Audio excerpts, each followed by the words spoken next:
Okay, I thought I'd shoot one more lessons learned video from my, I'll freely admit it, my redneck crane system that I came up with to get the I-joist that you see, actually 16 of them.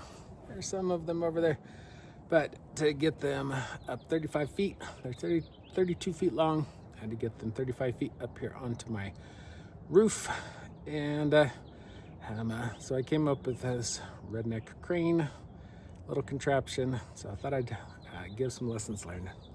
So first, let's take a look at the electric hoist that I used. It's right down there. Initially, I tried having it actually up here, but it just couldn't get it just because of how the hoist is set up with, it wasn't able to get it high enough for me to reach down, grab a hold, and tilt them up like you've seen in some of the other videos. So I had to come up with another way. And usually with these electric hoists, you're supposed to mount them so that they're up here and they're pulling from down there. In this case, you can see you can actually mount it backwards, upside down, and it still worked. Or I should say, it worked for 16.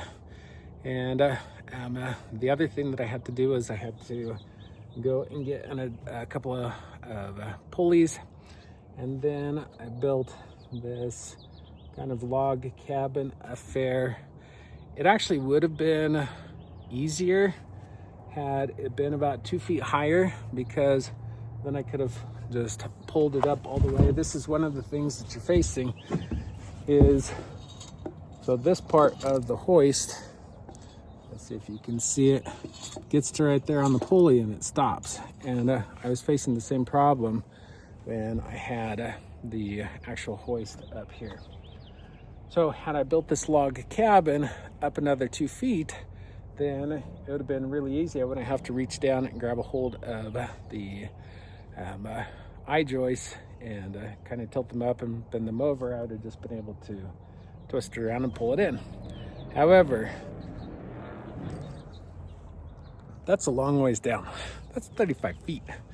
And I was a little bit nervous that this whole thing would collapse or tilt, or that I'd have some sort of problem. So I wanted to keep it low. I also screwed in every single one of these so that they didn't slip out.